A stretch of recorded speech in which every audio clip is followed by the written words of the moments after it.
All right, guys. How you guys doing? This is Anthony Gange, host of Tier Talk, only show on the air that's dedicated to law enforcement. Don't forget, guys, you can follow us on multiple venues: iHeartRadio, TuneIn, YouTube, Spreaker.com, Player FM, Stitcher Radio. The list goes on and on and on. And most importantly, guys, like our page on Facebook. We have about almost 23,000 followers, so it's growing. We got to get to go viral because we do have a message we have to get out there. But do me a favor, definitely like the page on Facebook. Follow us on Facebook live stream, and we go live every Tuesday, 6 p.m. Eastern Standard Time. And another good thing, guys, is we do have a Tier Talk app now. The app's available on iOS and Android. So you can download the app at both the stores. Okay, guys, so you saw my video the other day. I was very frustrated because someone wanted to question about corrections being law enforcement, and I got frustrated. Okay, and fair enough.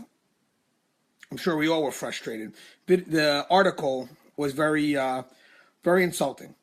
Okay, what also got me upset was some of the statements below. The two comments below were from police.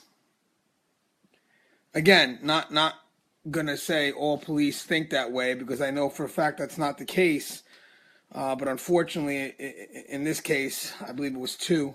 Definitely the one on top. I was claiming that they were a police officer, and they were going to sit there and question us as being law enforcement professionals. And I took it as being a very selfish perspective because, as we all know, there's multiple facets to law enforcement, right? And police is one avenue, of course. So is corrections. So is parole. So is probation. Immigration. I mean, there's different entities that serve the law enforcement function. So for anybody to think that police are the only entities that serve the law, obviously you're wrong 100%.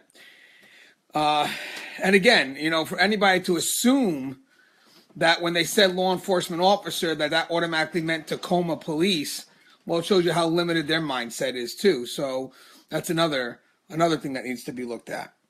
So what I did was I wrote an article last year, September of 2015.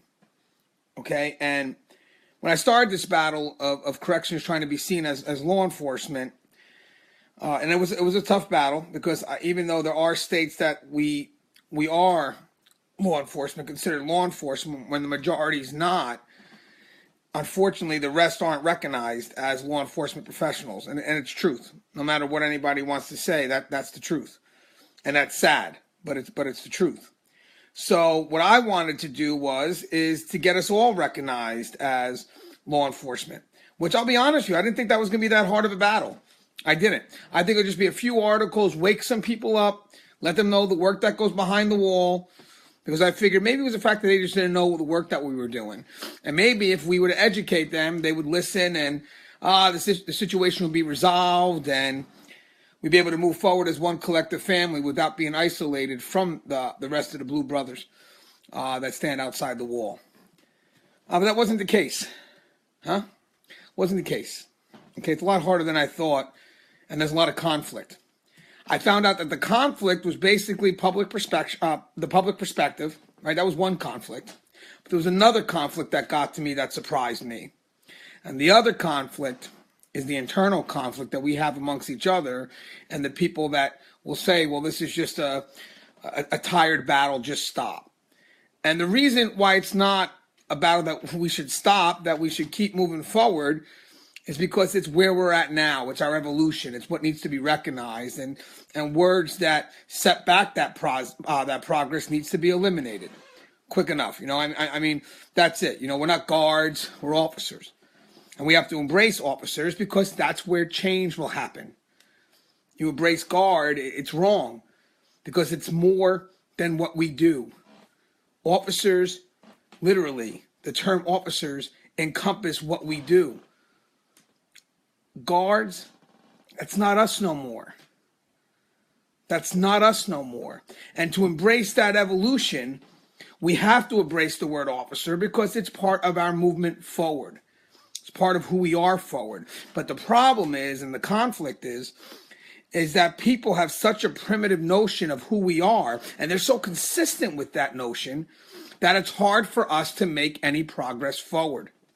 And it's a lot easier for us to fall back.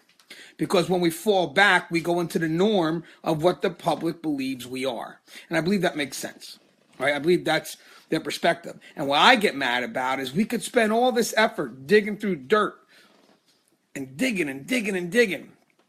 Tired of digging, breaking your back digging. And we make a little step. We start to find a little bit of a treasure. And then someone says one stupid thing like that article. And then you turn around and all the dirt that we just dug up, the shit that we just trudged through, is back in the hole, filled again. Then we start over again and over again. And it just becomes recycled because it's a lot easier for us to fall back because of what the public perspective is. And it's a lot harder for us to move forward. And you just get tired, right? You get tired. You just get drained because it's just a lot out of you. But you never give up. You don't give up. You don't do that. You don't allow that because we lost a lot of law enforcement professionals that worked with us, right? We lost a lot of correctional officers throughout our years in the field. And if they could speak to us now, I think they would tell us, don't quit on us. Don't do that. Move forward. Make sure we're remembered.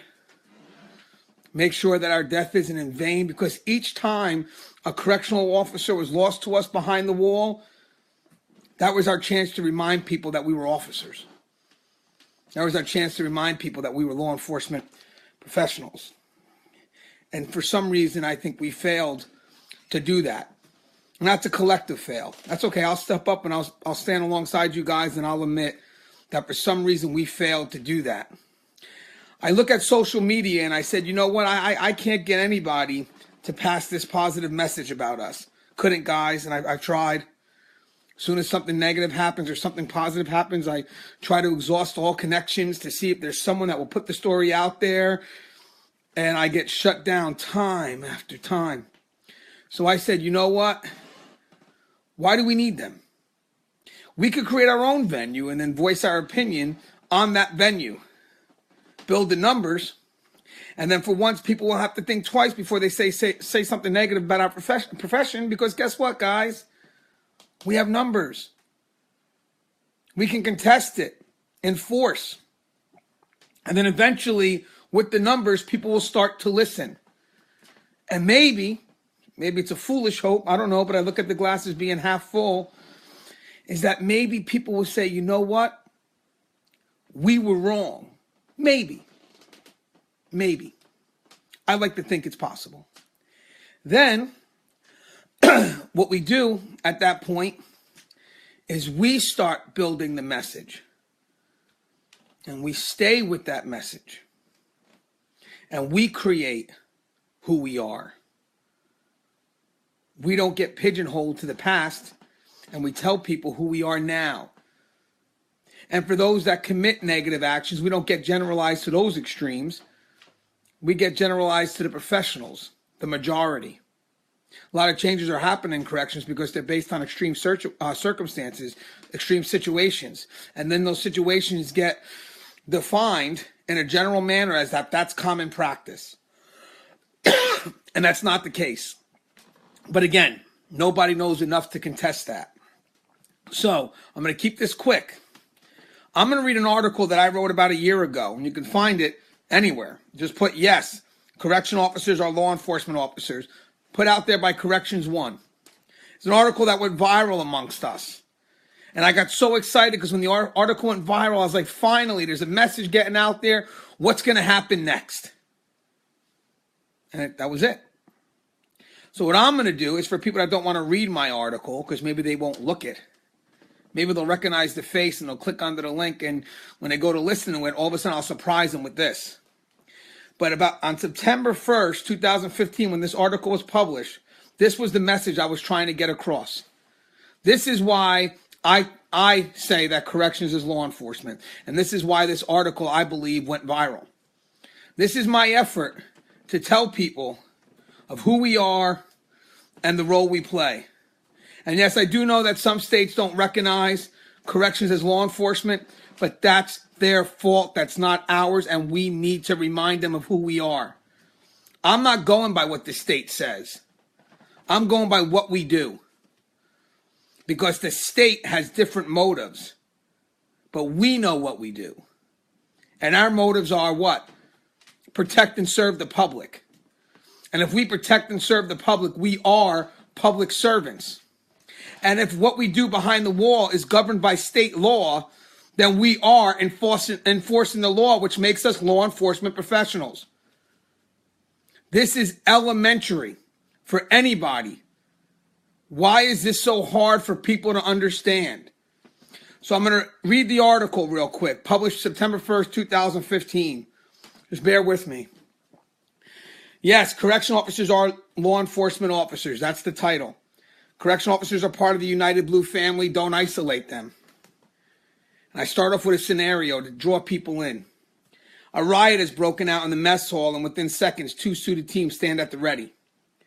In a military fashion, the team members enter the mess hall and form a line between order and chaos. Before marching forward, they wonder if today will be that tragic day. They clash. Inmates fight to gain ground, but the suited teams, armed with batons, maintain control. Lives are saved as inmates who are not involved are quickly escorted to safety. Those who choose to riot are subdued and escorted to medical for evaluations. Today, the line cannot be broken. For the moment, the riot has been quelled. Suited teams hang up their gear, and movement within the prison goes back to normal. Today, they were lucky. Tomorrow, who knows? Walking the thin blue line. Within these walls, and defined by many as turnkeys, jail guards, or overpaid babysitters, are men and women who live and die by their sworn oath to protect and serve. Men and women who have earned their badges and belong to the brotherhood or sisterhood of law enforcement professionals. They're correctional officers. They stand tall in the face of adversity and risk their lives to maintain an environment that's conducive to rehabilitation. It's an environment that promises hope to the hopeless. But who cares? As attention gets driven to the outside and those who work the streets become the standard definition of a law enforcement professional, those who stand alone on the inside simply get overlooked. Recent cries of civil unrest on the streets have become the center of attention as small portions of the citizenry takes an aggressive stance against their protectors. This may feel a little strange to those on the outside, but to correctional officers, this defines their existence. An existence that is centered on a subset of society who wishes to violently break away from authority and find a utopia among the subsequent chaos and disorder that would presume. Law and order is all that these officers have to maintain control over a subset of society dominated by hatred and greed. Don't call us prison guards. There are some who will read this article and quickly belittle what correctional officers do from a perspective that's far removed from the dangers that lie within. Their limited knowledge of who correctional officers are will cast doubt in the hearts of others who believe and have faith in the services they provide. By remaining on the outside, those with a negative view will always be limited. But if they could experience the correctional officer's world unrestricted from the dangers that wait, they would see firsthand that corrections has evolved. It's a noble and honest law enforcement profession. Jails and prisons are no longer considered warehouses with little personal interactions limited to a simple turn of a key. Rehabilitation has now become the main focus, and interpersonal staff interaction with the criminal element are made every day. Correctional officers' level of control relates to their ability to enforce the rules and regulations that govern a community in constant movement. They are the keepers who remain surrounded by the enemy. They remain weaponless as they walk the tiers. Their ability to communicate becomes paramount. Now, the pressures of being a correctional officer. Correctional officers need to remain firm, fair, and consistent in their dealings with the inmate population. They need to show no fear in a world that's dominated by predators and aggressors. They are the law within these walls, and anything less than direct obedience from the inmate population is seen as a threat to their existence. Their interactions with the offender consist of multiple elements that define the role of a law enforcement professional, minus the recognition. These professionals stop assaults, prevent suicides and homicides, suppress gang activity, seize contraband, conduct investigations, make arrests, and most importantly, prevent escapes. All of these elements can be further used to assist other law enforcement agencies in maintaining a safe and secure society. It's by this definition that they have secured their place in the law enforcement family. But there may still be some who deny corrections as law enforcement. They maintain a perspective in which corrections and law enforcement remain unequal, and any chance to create a sense of equality gets pushed aside. As law enforcement across the country is under attack, this kind of mockery is misplaced. Don't isolate corrections. In the eyes of those who oppose, correctional officers become a reflection of the criminal element they supervise. This reflection presents a major conflict because it separates them from their brothers and sisters in blue and brings them closer to the offenders in their charge. The more they stand in isolation, the more they begin to question their importance. It's within that last statement that some may mistakenly see being a police officer as a step up from working in the tombs. As law enforcement professionals, correctional officers run parallel with police officers, and their contribution to society is embedded in their personal sacrifices that they make on a daily basis to maintain their sense of control over the kept and ensure that those who are locked away are given the chance to become productive members of society. Even though correctional officers may stand unrecognized by those who remain outside, they are still motivated to do their job that they are sworn to do, which is to protect and serve.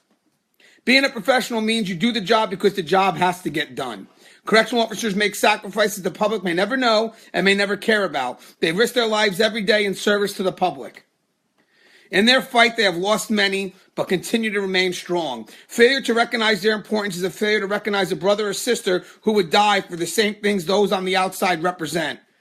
Embrace the complete circle of law enforcement and acknowledge those who lurk in the shadows and perform their service in the dark. Embrace them as law enforcement professionals and see them as they see you, one united blue family. It's an article I wrote a little over a year ago, and the message still holds true today in regards to our fight to be recognized. A year and change, and me doing the show for years, you figure, come on, man. I even added to the show to put police and corrections side by side. Let's sit together. Let's put us both on the law enforcement venue. And then you get that stupid article that was written. And all the hard work falls to the wayside. So I'm going to ask for a favor. And I don't ask for much. I don't. But guys, I took advantage of social media. I took advantage of the Facebook page because there's a chance for our message to go viral and nobody else is willing to let it go viral. I've been on CNN and I yelled at Jeffrey Toobin with support from Anderson Cooper, a liberal station, by the way. I've been on Fox. And Fox may be pro-law enforcement, but there was an officer guy attacked in Arizona. I spoke on that officer's behalf. Did well. They gave me a quick 2 minutes. And then 10 minutes goes to some stupid-ass game that they're trying to market. So, in return, here's what I'm asking. And everybody is helping. Here's what I'm asking. If a video about an inmate mannequin challenge can go viral, why can't a message about who we are go viral? Why can't a message about our role that we play go viral? Why can't our message about what we do and who we are go viral, both inside and outside the uniform? I don't take people outside of the correctional uniform to say, oh, we're fathers and brothers, sisters and daughters, and of course we're human. I show people the humanity within the profession. I don't take people outside the profession. I show people the humanity in the profession because that's what defines us. And what I'm asking now, it's time we go viral, guys.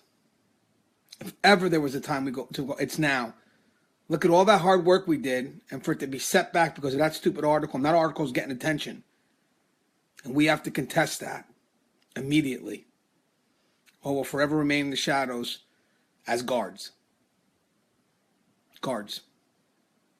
All right, guys, always show us Tier Talk. Download the app. It's always a pleasure, guys. Love you guys. Stay safe. Share the page. Love you guys.